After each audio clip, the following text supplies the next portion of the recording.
सबको शलोमाइन जैमसी की हालेलुया। तो एक बार फिर मैं यीशु मसीह का धन्यवाद करता हूं कि ये समय मुझे मिला है कि आप लोगों के बीच में आके उसके वचन को शेयर कर सकूं। तो अब मुझे परिचय करने की जरूरत तो नहीं है, क्योंकि मेरे छोटे भाई ने जो ओहदे में मुझसे बड़ा है उन्होंने सब कुछ आप लोगों को बता दिया है। तो अब मैं ज्यादा समय ना लेते हुए हम वचन में चलेंगे। सब बोलेंगे हालेलुया। और आज का जो हमारा विषय है, एक चरवाहा एक झुंड। क्या विषय है? एक चरवाहा एक झुंड। फिर से बताओ। एक चरवाहा एक झुंड। फिर से बोलो। एक चरवाहा एक झुंड। बस ये दो बातें आप लोगों ने याद रखनी है। मैं आपका ज्यादा समय नहीं लूंगा। थोड़े समय में हम कुछ ऐसी बातें सीखेंगे जिनके लिए हमने अपने आप को तैयार करना है। हालेलुया। तो हम सब लोग उसकी उपस्थिति में बैठे हैं। ये हम रिहर्सल कर रहे हैं। क्या कर रहे हैं?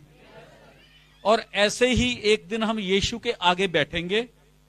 आज तो मैं आपको वचन सुना रहा हूं ना, एक दिन यीशु हमें वचन सुनाएंगे। हालेलुया। सो हमारा विषय क्या है? फिर बोलेंगे, फिर बोलेंगे। चलो, यूहन्ना की पुस्तक 10 अध्याय उसका 16 वचन देखेंगे। और मेरी और भी भेड़ें हैं जो इस भेड़शाला की नहीं है, मुझे उनका भी लाना अवश्य है। वह मेरा शब्द सुनेंगी, तब एक ही झुंड और एक ही चरवाहा होगा। आमीन। सब बोलेंगे हालेलुया। मेरी भेड़ें मेरी आवाज एक बोलो, एक। बस ये दो बातें आपने याद रखनी है। अब छोटी सी एक स्टोरी सुननी है। सवाल जवाब हैं कुछ आज,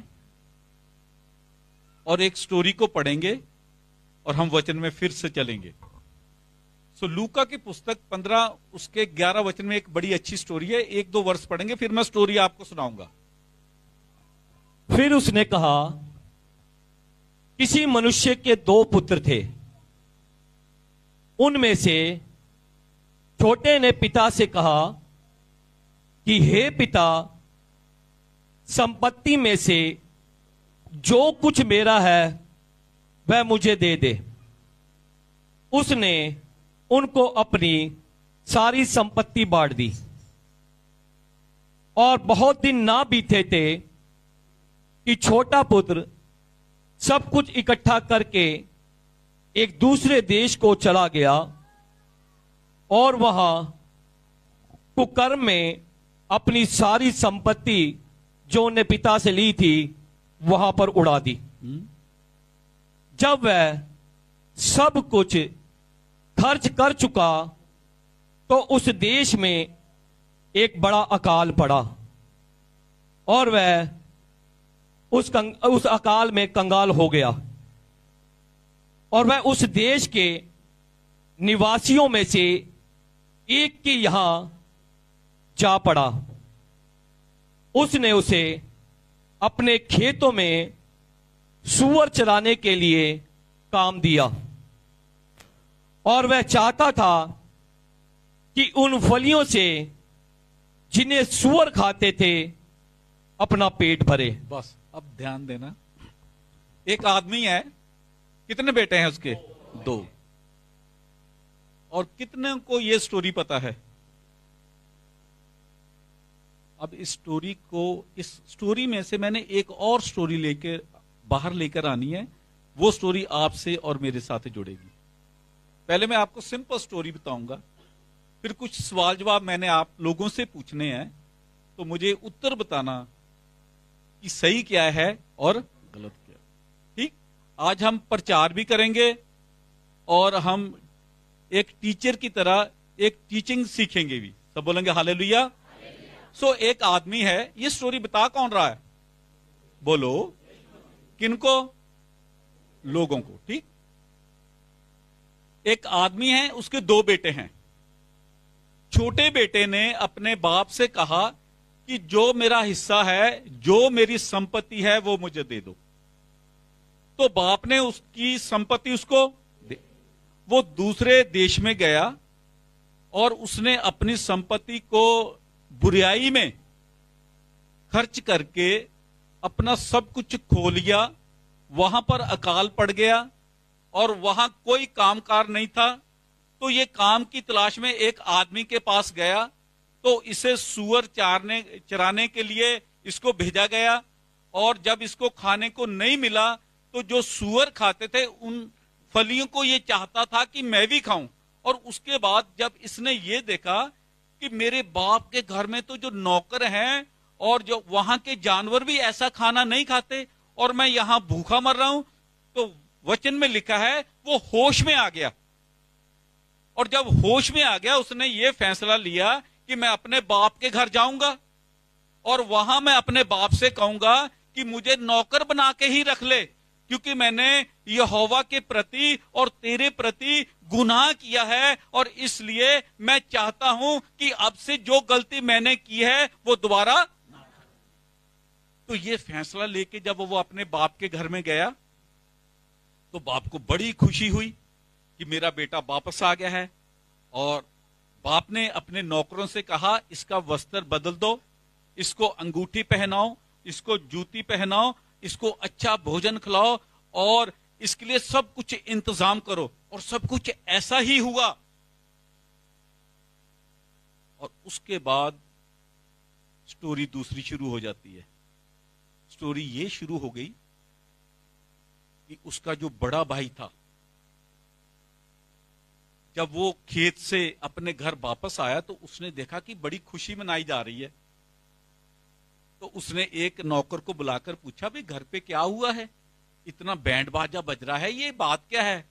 तो उसने कहा है कि जो तेरा छोटा भाई था ना, वो वापस आ गया है।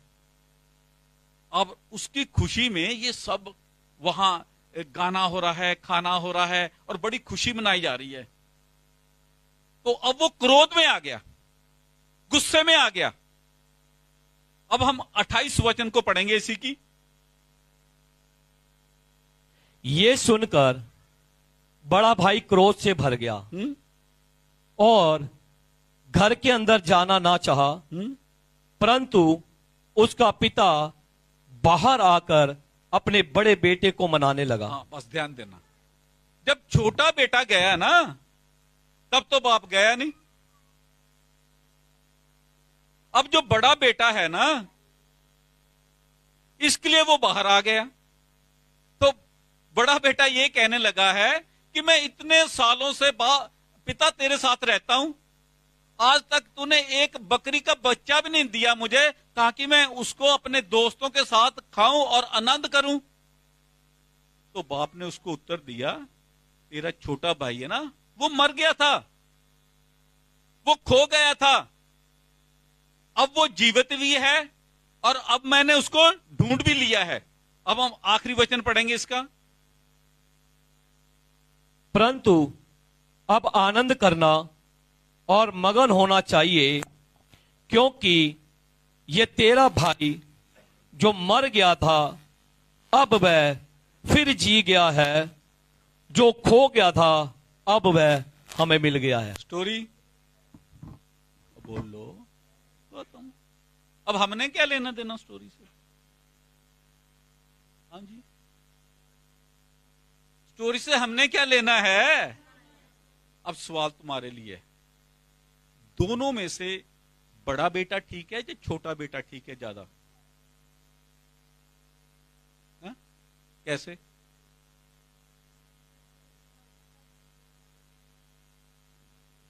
नहीं, बड़े ने किया।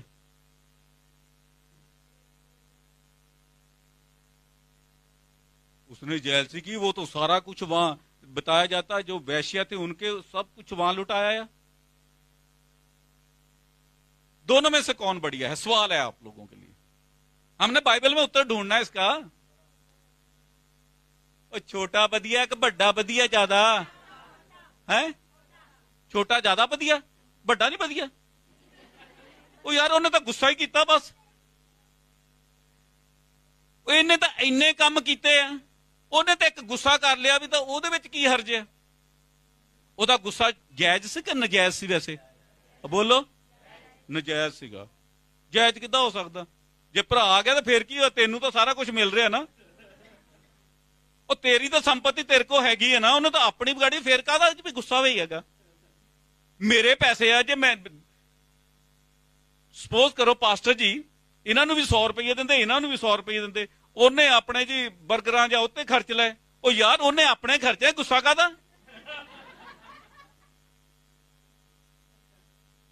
ਆਪਾਂ ਪੁਆਇੰਟ ਲੱਭਣੇ ਆ ਨਾ,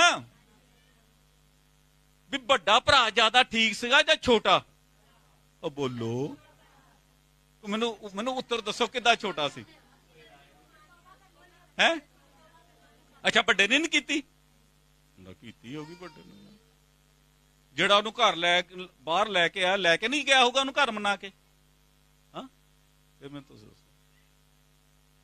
ਪਹਿਲੀ ਗੱਲ ਤਾਂ ਸਾਨੂੰ ਪਤਾ ਨਹੀਂ ਹੈ ਭਰਾ ਛੋਟਾ ਹੈ ਕੌਣ ਹੈ, ਵੱਡਾ ਕੌਣ ਹੈ। ਕਦੀ ਜਿਹੜਾ ਵੱਡਾ ਭਰਾ ਛੋਟਾ ਬਣ ਜਾਂਦਾ, ਛੋਟਾ ਭਰਾ ਕਦੀ, ਇਹ ਬਾਈਬਲ ਦੇ ਵਿੱਚ ਆ।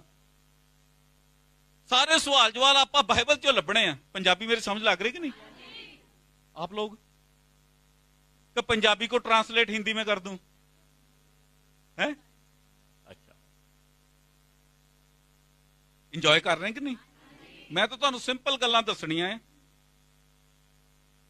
सवाल यह आ, ਵੱਡਾ ਜ਼ਿਆਦਾ ਚੰਗਾ ਸੀ ਕਿ ਛੋਟਾ ਜ਼ਿਆਦਾ ਚੰਗਾ ਸੀ? ਹੈ ਇਹ ਤਾਂ ਆਪਾਂ ਆਪਣੇ ਕਹਿ ਰਹੇ ਨਾ, ਮੈਂ ਤਾਂ ਆਪਾਂ ਉੱਤਰ ਲੱਭਣੇ ਬਾਈਬਲ ਚੋਂ। ਉੱਤਰ ਕਿੱਥੋਂ ਲੱਭਣੇ ਆ? ਅੱਛਾ, ਵਿਸ਼ਾ ਕੀ ਆ? ਇੱਕ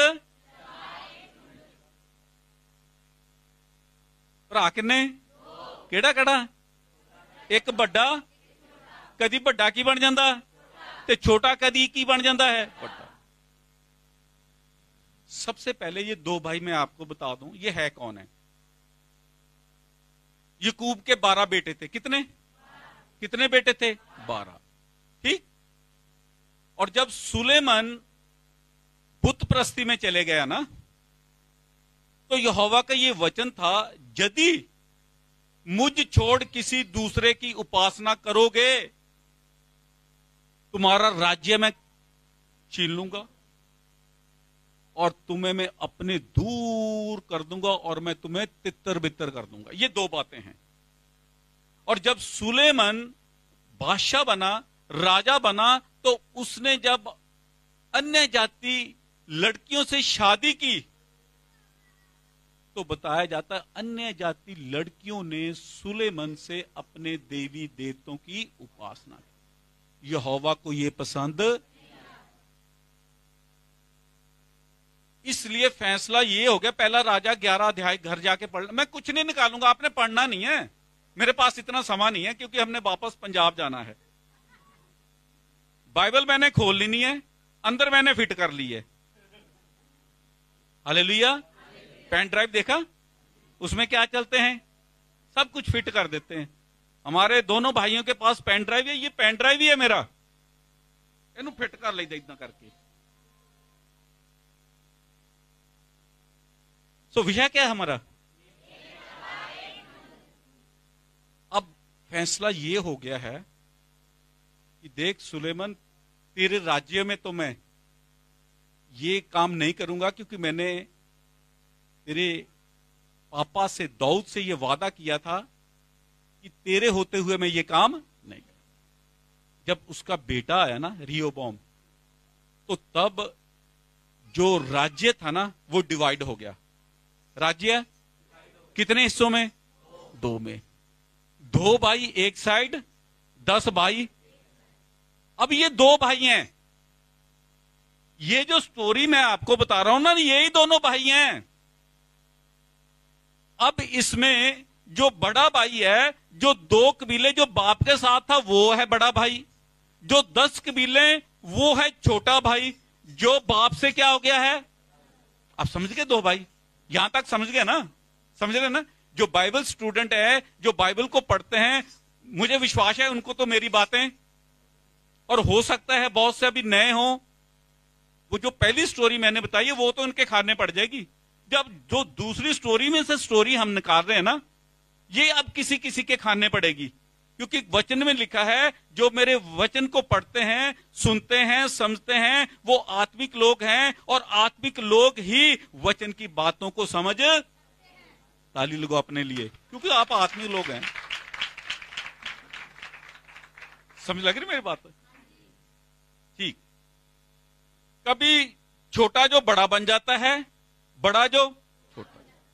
अब फैसला हमने, सवाल हमारा ये है कि दोनों में से बुरा कौन है ज्यादा? बुरा। और मैंने 4 बातें बतानी हैं जिस कारण वो बुरा है। हालेलुया। चलो अब हम यिर्मयाह की पुस्तक 3 अध्याय 6 वचन में देखेंगे। यिर्मयाह 3 उसका 6 वचन से।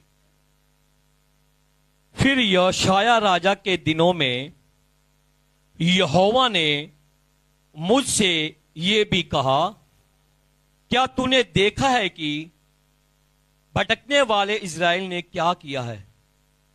उसने सब ऊंचे पहाड़ों पर और सब हरे पेड़ों के नीचे जाकर व्यभिचार किया है।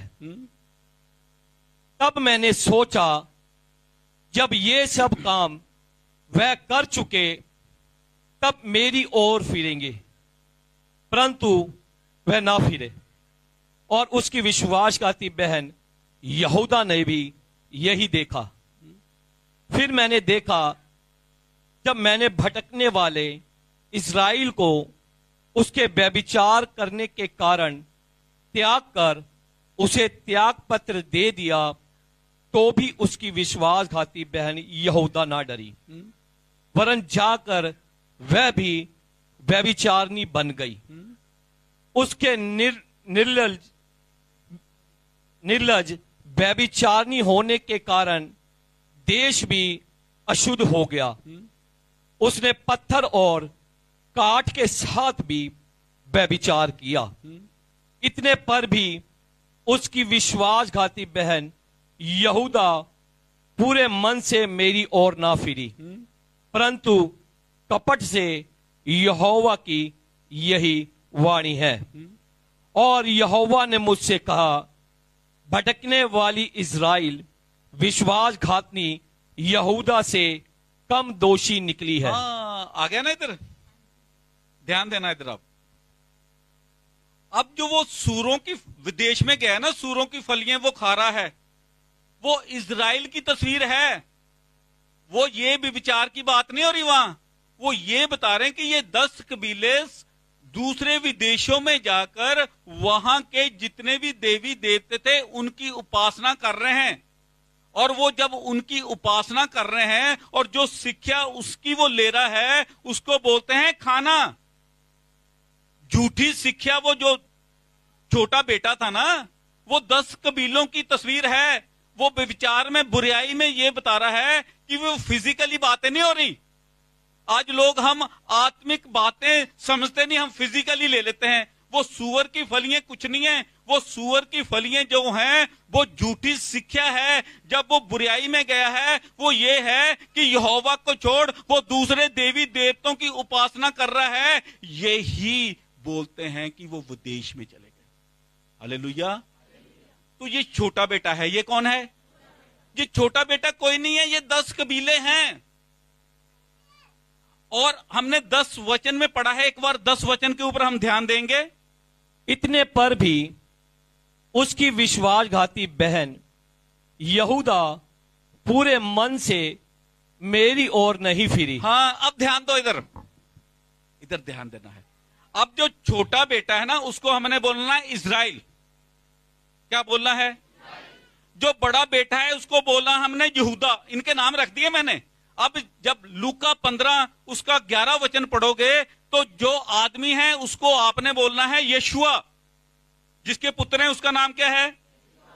अब अपनी वहां अपनी बाइबल में ये नाम लिखना है। यहां मनुष्य है, उसको काटकर आपने लिख देना है यशुआ। यहां पर बड़ा बेटा है उसको काटकर आपने लिखना है यहूदा, जहां छोटा बेटा है उसको काटकर आपने लिखना है इस्राएल। फिर आप स्टोरी को समझेंगे कि यीशुआ कौन सी बात आपको बताना चाहता है। सब बोलेंगे हालेलुया। हमारा विषय क्या है? बस ये बात याद रखनी, मैंने आपको कहीं ले जाना है। ये हम रिहर्सल कर रहे हैं। क्या कर रहे हैं? क्या कर रहे हैं? और जो रिहर्सल में पास होगा ना, यीशु के साथ वो ही रहेगा। सब बोलेंगे हालेलुया। अच्छा, तो बड़े बेटे का नाम क्या है? बोलो। छोटे का क्या नाम है? वेरी गुड, बड़े इंटेलिजेंट स्टूडेंट्स हो आप। ठीक, अब हम जरमिया 23 उसके 1 से लेके 4 वचन तक चलेंगे। ओ नहीं, हिजकियल 23, हिजकियल, हाँ हाँ, 23 का 1 से 4 तक। यहोवा का यह वचन यहेजकेल के पास पहुंचा, हे मनुष्य की संतान, 2 स्त्रियां थी जो एक ही मां की बेटी थी। वह अपने बचपन ही में वेश्या का काम मिस्र में करने लगी। उनकी छातियां कुंवारेपन में पहले वही मींजी गई और उनका मर्दन भी हुआ। उन लड़कियों में से बड़ी का नाम ओहोल और उसकी बहन का नाम ओहोलीबा था। वह मेरी हो गई। एक बार फिर पढ़ना इसके ऊपर, यही वाली वर्ष।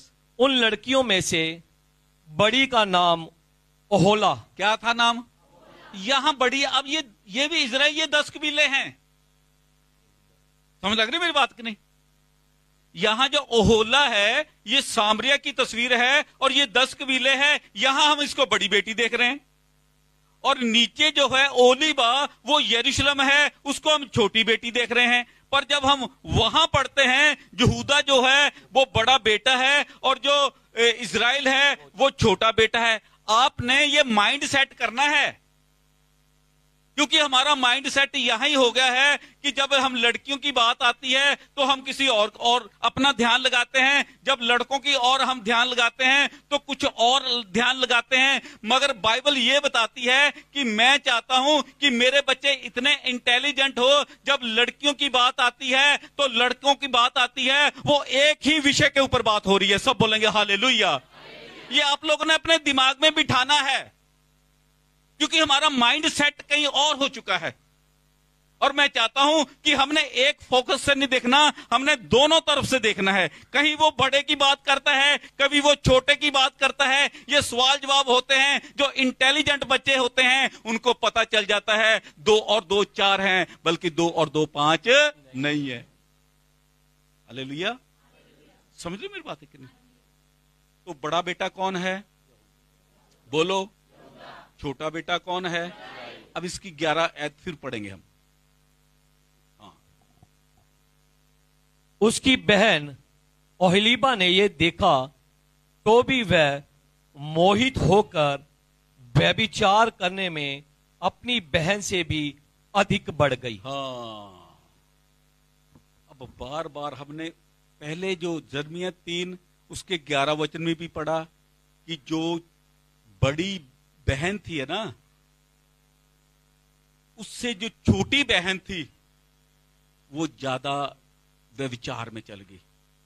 यहां पर जो जिसकी बात हो रही है, यहूदा जो था ना, यहूदा जो बेटा साथ में रहता था, वो जो छोटे बेटे से ज्यादा गुनाहगार था। उसके मैं 4 कारण बताऊंगा। वो कारण क्या है, ये बात हमने ध्यान में रखनी है कि छोटा साथ में रहकर भी जो बड़ा है, जो छोटा था ना, उससे ज्यादा गुनाहगार था। बड़ा ज्यादा गुनाहगार था, छोटा। अब मैंने कोई, हमारे पास कोई आंसर तो होना चाहिए, तो हम अपने सोच के मुताबिक कह रहे हैं कि छोटा बेटा एक कम गुनाहगार था, बड़ा, हमें कोई आंसर तो होना चाहिए ना। सबसे पहली बात, सवाल आप लोगों के लिए है कि यहोवा ने इजराइलियों को पहले अपने से दूर किया या यहूदियों को? बोलो, इजराइल बेटे को पहले दूर किया या यहूदा बेटे को? बोलो, किसको? इजराइल को। जब यहूदा ने ये देखा कि मेरा भाई इजराइल यहोवा ने मुझसे दूर कर दिया है, और उसको ये भी पता है कि क्यों दूर किया है। अब वो जो इजरायली लोग थे वो गुलामी में चल गए थे। अब यहूदा को चाहिए था कि मेरे भाई को यहोवा ने दूर कर दिया है, उसे चाहिए था कि मैं तौबा कर लूं। सब बोलेंगे हालेलुया। पहला पॉइंट ये है। आज हम देखते हैं यार, लोगों के साथ हमें अपने आप को चेंज करना चाहिए ना। जब उनके साथ ऐसा हुआ है और इन्हें ये समा मिला था कि मेरे भाई के साथ जो कुछ हुआ है वो मेरे साथ ना हो, मुझे तौबा करनी चाहिए। सब बोलेंगे हालेलुया। ये पहला नंबर। दूसरा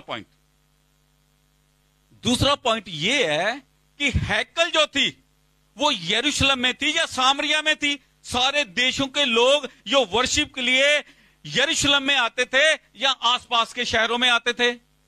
ओ बोलो, तो यहां वर्शिप होती है, वहां के लोगों को तो बहुत अच्छा होना चाहिए। वहां तो यहोवा की आराधना होती है, प्रार्थना होती है, गीत भजन होते हैं, ये लोग तो बहुत बढ़िया होना चाहिए। पर ये सब कुछ जानते हुए भी उनकी आंखें अंधी थी, इसीलिए यहोवा ने कहा वो तो जानते नहीं थे, ये जानते भी थे तो भी ये उनसे ज्यादा गुनाहगार हैं। सब बोलेंगे हालेलुया। अब तीसरी बात सुन लो। अब ये मुझे बताओ कि नबी जो थे यहूदा में आते थे या बाहर के देशों में आते थे? ओ बोलो, कहां आते थे? अब दूसरा बात ये बताओ कि जो राजे उठते थे वो यहूदा के राजे बढ़िया थे या इजराइल के राजा बढ़िया थे? बोलो, इतने नबी आए, इतने बढ़िया बढ़िया राजा आए जिन्होंने सब कुछ, वहां के बुत परस्ती सब कुछ खत्म कर दी थी, तो भी ये लोग बदले?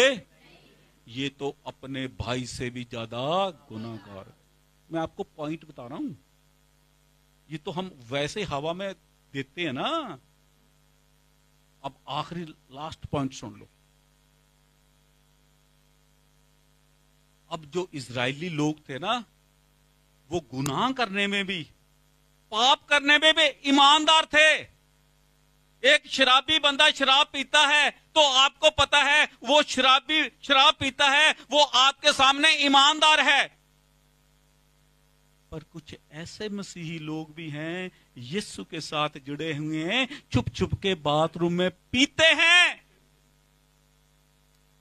तभी तो कहा है पूरे मन के साथ मेरे साथ नहीं जुड़े। वो गुनाह में भी ईमानदार नहीं है, और इजराइल जो गुनाह में भी ईमानदार है। सब बोलेंगे हालेलुया।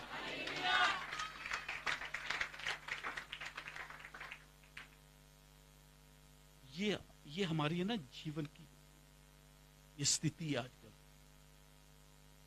और मैं ये बताना चाहता हूं, दोनों ही स्वर्ग में नहीं जाएंगे। दोनों ही फिर जाएंगे कौन? चलो हम देखते कौन लोग जाएंगे। अफसियां की पुस्तक 2 उसका 17 वचन और 18 और 19 वचन पढ़ेंगे।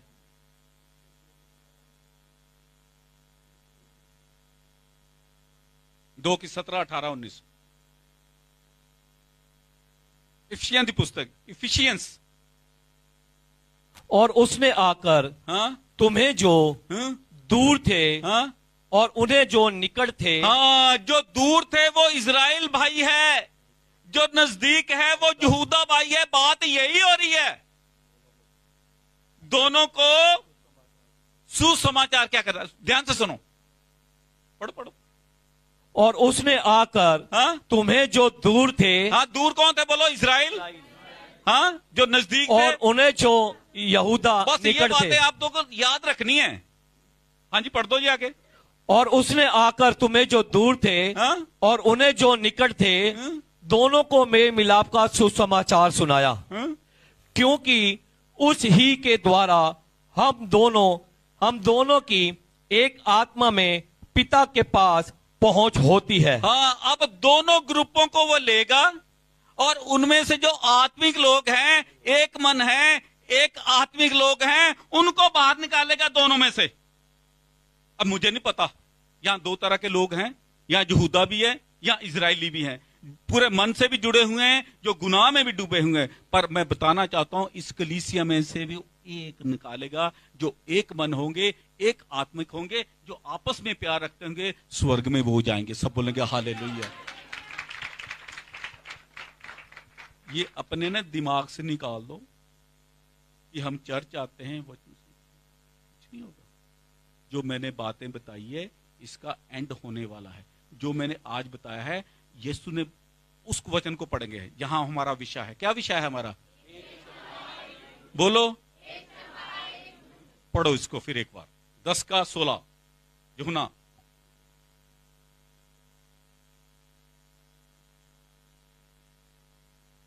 और मेरी और भी भेड़ें हैं जो इस भेड़शाला की नहीं है, मुझे उनका भी लाना अवश्य है।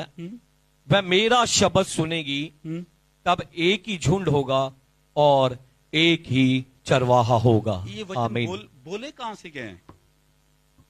ये कहां से वचन बोला है? पुराने नियम से कि नवे नियम से? पुराने तो बोलो, नवा तो ਤੁਹਾਡੇ ਕੋਲ हैगा ही है। कहां से? मेरा वचन क्या करेंगी? सुनेगी। चलो, 5 मिनट में खत्म होने वाला है। जब हिजकिय्याह 37 वचन निकालेंगे ना, तो हिजकिय्याह को यहोवा एक खाई में ले गया, वहां सूखी हड्डियां थी। क्या थी? तो यहोवा ने हिजकिय्याह से पूछा, क्या ये सूखी हड्डियों में जान आ सकती है? कहता यहोवा मुझे नहीं पता, आप चाहे तो कुछ भी कर। तो यहोवा ने ना हिजकिय्याह से एक बात कही, इनको मेरा वचन सुना दे। इनको मेरा क्या सुना दे? तभी तो कहता है ये भेड़ें मेरी आवाज को क्या करेंगी? और जैसे ही हिजकिय्याह ने यहोवा का वचन सुनाया, हड्डियां जुड़ने शुरू।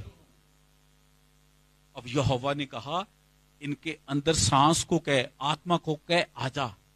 जैसे जैसे वचन, जिस जिस जीवन में वचन होगा, उस जीवन में आत्मा आएगा। सब बोलेंगे हालेलुया।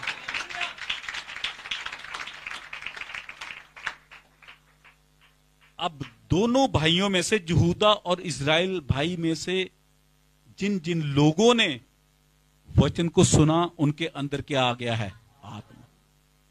और ये आज हम प्रेजेंट में चल रहे हैं, जिनके अंदर वचन होगा, जिनके अंदर आत्मा होगा। हम रिहर्सल कर रहे हैं। ये जो मैंने आपको स्टोरी सुनाई है ना, ये घटना पूरी होगी आने वाले समय। ये भविष्यवाणी मैं कर रहा हूं, अपनी नहीं, बाइबल की भविष्यवाणी है। किसकी है? चलो बाइबल की आखिरी वर्ष पढ़ेंगे हम, हिजकिय्याह 37 उसका 24 वचन। मेरा दास दाऊद उनका राजा होगा, सो उन सबों का एक ही चरवाहा होगा। वह मेरे नियमों पर चलेंगे और मेरी विधियों को मानकर उनके अनुसार चलेंगे। ये भविष्य में होने वाला है। मेरे लोग फिर मेरे वचन के अनुसार दाऊद के समान यीशु होगा। किसके समान? दाऊद को दाऊद मत देखो। दाऊद को, जब मैं बोलता हूं दाऊद, उसका मतलब है राजा। जब मैं बोलता हूं दाऊद, उसका मतलब है बिलवट, प्यारा। तो दाऊद को दाऊद नहीं समझना, यीशु ही राजा है, यीशु ही बिलवट है। और मैं आपको बताना चाहता हूं, जिनके अंदर वचन होगा और जो एक मन होंगे, फिर ना तो यहूदा रहेगा ना इजराइल रहेगा, एक चरवाहा होगा और एक आप, हम झुंड होंगे। सब बोलेंगे हालेलुया। अब के बाद ना तो हम यहूदा रहेंगे ना हम इजराइली रहेंगे, हम एक झुंड रहेंगे। सब बोलेंगे हालेलुया। एक चरवाहा होगा। हालेलुया। सो वो दो भाई कोई नहीं है, वो दो भाई तुम्हारी और मेरी तस्वीर है। यहोवा आपको ब्लेस करे। आमीन।